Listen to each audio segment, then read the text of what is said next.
بسم اللہ الرحمن الرحیم۔ السلام علیکم، آپ دیکھ رہے ہیں الف نیوز اور میں ہوں آپ کے ساتھ ماجد علی۔ شامل کرتے ہیں پاکستان اور دنیا بھر سے breaking news headlines. Donald Trump کے سخت بیانات سے ایران امریکہ مذاکرات میں تعطل، ایرانی وفد کی واک آؤٹ کی خبریں۔ سوئٹزرلینڈ میں جاری ایران اور امریکہ کے درمیان اہم مذاکرات ایک بار پھر غیر یقینی کی صورتحال کا شکار ہو گئے۔ اطلاعات کے مطابق امریکی صدر ڈونلڈ ٹرمپ کے سخت بیانات کے بعد ایرانی وفد نے مذاکراتی عمل سے عارضی طور پر علیحدگی اختیار کر لی، جس سے سفارتی کوششوں کو دھچکا پہنچا ہے۔ ذرائع کے مطابق پاکستان اور قطر کی ثالثی میں جاری 4 فریقی مذاکرات میں ابتدائی پیش رفت سامنے آئی تھی اور مختلف تکنیکی امور پر اتفاق رائے بھی پیدا ہو رہا تھا۔ تاہم اس دوران صدر ڈونلڈ ٹرمپ کی جانب سے آبِ ہرمز کے حوالے سے سخت دھمکی سامنے آئی، جسے ایران نے نامناسب قرار دیا۔ رپورٹ کے مطابق ایرانی وفد نے فوٹو سیشن میں شرکت سے بھی انکار کر دیا اور احتجاجاً اجلاس سے نکل گیا۔ پاکستان اور قطری ثالثوں نے صورتحال کو سنبھالنے اور مذاکرات کو جاری رکھنے کی کوشش کی، جبکہ ایرانی نمائندوں کو مذاکراتی عمل میں واپس لانے کے لیے سفارتی رابطے بھی جاری ہیں۔ دوسری جانب امریکہ اور قطری حکام کا کہنا ہے کہ مذاکرات مکمل طور پر ختم نہیں ہوئے بلکہ صرف تعطل کا شکار ہیں۔ ذرائع کے مطابق لبنان میں کشیدگی کم کرنے، جنگ بندی کو مؤثر بنانے اور آبِ ہرمز کو کھلا رکھنے کے حوالے سے مثبت بات چیت ہوئی ہے، جبکہ آئندہ رابطوں کے فریم ورک پر بھی ابتدائی اتفاق سامنے آیا ہے۔ تجزیہ کاروں کے مطابق صدر ڈونلڈ ٹرمپ کی حالیہ دھمکی نے مذاکراتی ماحول کو متاثر کیا ہے، تاہم دونوں ممالک کے درمیان رابطے مکمل طور پر ختم نہیں ہوئے اور آنے والے دنوں میں دوبارہ پیش رفت کا امکان موجود ہے۔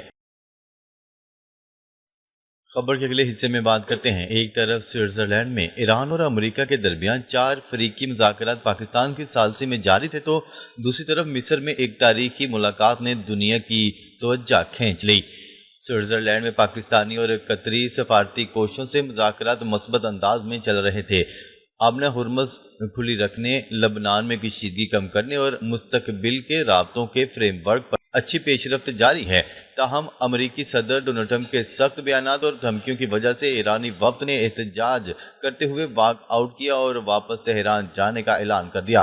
ایرانی ذرائع کے مطابق مذاکرات مکمل طور پر ختم نہیں ہوئے بلکہ معطل ہو گئے ہیں، لیکن اصل بڑی خبر مصر سے آ رہی ہے۔ پاکستان، سعودی عرب، ترکی اور مصر کے وزراء خارجہ کی اہم ملاقات ہوئی، جس میں مسلم نیٹو کی بنیاد رکھنے کا بڑا قدم اٹھایا گیا ہے۔ اس اتحاد کو R4 کے نام سے بھی جانا جا رہا ہے۔ یہ 4 ممالک پہلے بھی ریاض، اسلام آباد اور ترکی میں ملاقات کر چکے ہیں۔ اب مصر میں چوتھا اجلاس مکمل ہوا، جس کے بعد انہوں نے مصری صدر عبد الفاتح السیسی سے بھی ملاقات کی۔ ذرائع کے مطابق یہ علاقائی سیکیورٹی، دفاعی تعاون اور مشترکہ چیلنجز سے نمٹنے کے لیے ایک طاقتور بلاک بننے جا رہا ہے، جس میں ایٹمی طاقت، جدید ڈرونز ٹیکنالوجی اور بڑی آبادی کا فائدہ موجود ہے۔ قطر، بحرین اور کویت بھی اس اتحاد میں دلچسپی رکھتے ہیں، جبکہ انڈونیشیا اور ملائیشیا جیسی ممالک بھی مستقبل میں شامل ہو سکتے ہیں۔ ماہرین کا کہنا ہے کہ سوئٹزرلینڈ میں جو کچھ ہو رہا ہے وہ اہم ہے، مگر مصر میں جو بنیاد پڑ رہی ہے وہ مسلم دنیا کے لیے دورس نتائج رکھتی ہے۔ خبر کے اگلے حصے میں بات کرتے ہیں۔ ایرانی صدر مسعود پزشکیان کا کہنا ہے کہ مخالف فریق بھی ایران کے یورینیم افزودگی کے حق کو تسلیم کرنے پر مجبور ہو چکا ہے۔ ایرانی صدر مسعود پزشکیان نے مذاکرات کے موقع پر گفتگو کرتے ہوئے کہا کہ ایرانی سپریم لیڈر نے حکومت کو اپنے موجودہ راستے پر چلتے رہنے کی اجازت دے دی ہے اور مذاکرات کی راہ رکاوٹیں کھڑی کرنے کی بجائے سب کو اس معاملے میں ہماری مدد کرنی چاہیے۔ انہوں نے کہا ہے کہ ایران کا موجودہ موقف تہران کی موجودہ پالیسی کے ساتھ بالکل ہم آہنگ ہے اور شہید رہنما آیت اللہ خامنائی نے کئی بار کہا تھا کہ ایران جوہری ہتھیار بنانا نہیں چاہتا۔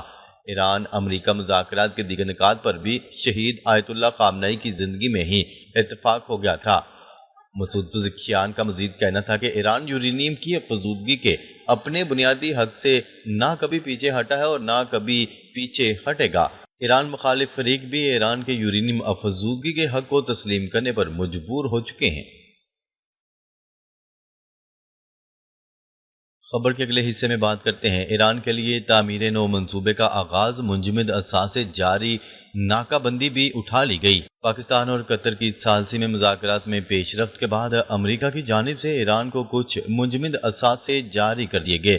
ایرانی وزیر خارجہ عباس اراغچی کا کہنا ہے کہ پاکستان اور قطر کی ثالثی میں لبنان جنگ کے خاتمے کے لیے بڑی پیش رفت ہوئی ہے۔ ایران کے لیے ایک بڑے تعمیر نو اور ترقیاتی منصوبے کا آغاز کر دیا گیا۔ سوئٹزرلینڈ میں مذاکرات کے بعد قطر اور پاکستان کی جانب سے مشترکہ اعلامیہ جاری کرنے پر رد عمل دیتے ہوئے عباس اراغچی نے کہا کہ ایران کے لیے تیل اور پیٹروکیمیکل کی برآمدات پر پابندیاں ختم کر دی گئی ہیں۔ اس کے علاوہ ناکہ بندی بھی اٹھا لی گئی ہے۔ اس سے پہلے ایرانی وزیر خارجہ کا کہنا تھا کہ حتمی معاہدے کے آغاز کے لیے مذاکرات کی بنیاد رکھنے پر بات چیت کی گئی۔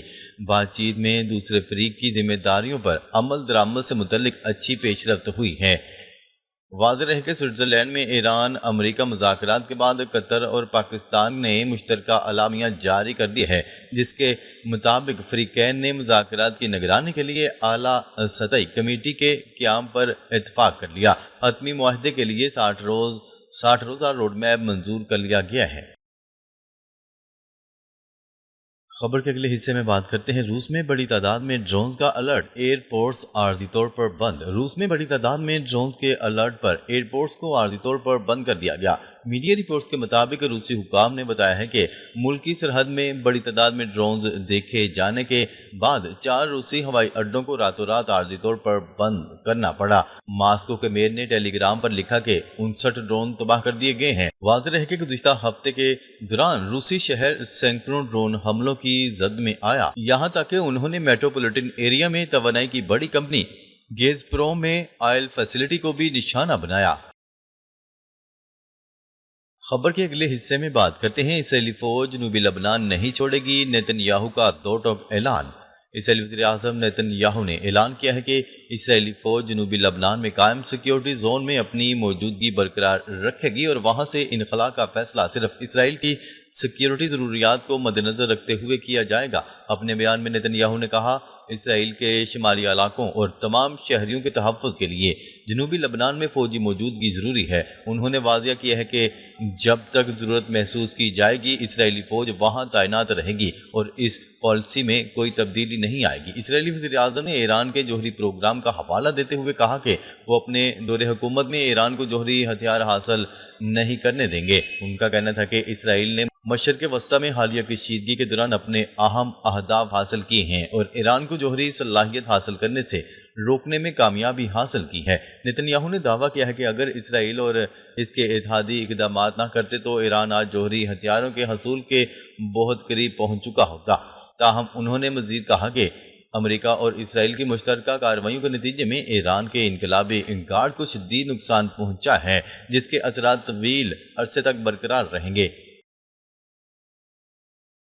خبر کے اگلے حصے میں بات کرتے ہیں ہم پر آزمائش آئی تو آپ نہیں تھے، ڈونلڈ ٹرمپ کی اٹلی اور نیٹو اتحادیوں پر تنقید۔ امریکی صدر ڈونلڈ ٹرمپ نے نیٹو پر کھربوں ڈالر خرچ کیے، اٹلی اور اس کی وزیر اعظم ایران اور اس کے سنگین جوہری خطرے پر کسی کارروائی میں شمولیت کا سوچ بھی نہیں رہے۔ امریکی صدر نے نیٹو اتحادیوں پر تنقید کرتے ہوئے کہا کہ ہم نے کئی دہائیوں تک ان ممالک کا دفاع کیا، آزمائش آئی تو وہ نہ ہمارے دفاع اور نہ ہی باقی دنیا کے لیے موجود تھے، یہ اچھی بات نہیں۔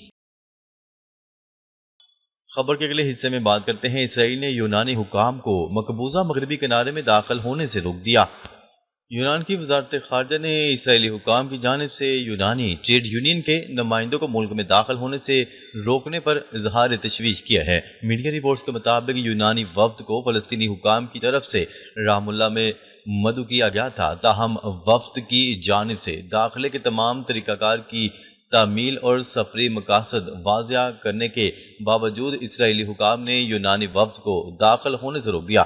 یونان کی وزارت خارجہ نے اسرائیلی حکام کی طرف سے مغربی کنارے جانے والے یونانی ٹریڈ یونین کے وفد کے داخلے سے انکار اور بعد ازاں ملک بدری پر تشویش کا اظہار کرتے ہوئے کہا کہ مسافروں نے داخلے کے تمام تقاضوں کی تعمیل کی تھی اور اپنے دورے کا مقصد پہلے ہی بتا دیا۔ وزارت کے بیان کے مطابق وفد میں مزدور یونین کی نمائندگی کرنے والے یونانی شہری شامل تھے، جنہیں فلسطینی حکام کی جانب سے رام اللہ آنے کا دعوت نامہ موصول ہوا تھا۔ اسرائیلی حکام نے انکار کی مخصوص وجوہات کی وضاحت کیے بغیر ان کا داخلہ روک دیا اور یونانی گروپ کو ان کی آمد کے فوراً بعد ملک بدر کر دیا گیا۔ ناظرین، اب تک کے لیے اتنا ہی۔ مزید خبریں لے کر بہت جلد آپ کی خدمت میں حاضر ہوں گے۔ تب تک کے لیے اپنا خیال رکھیے گا۔ اللہ نگہبان۔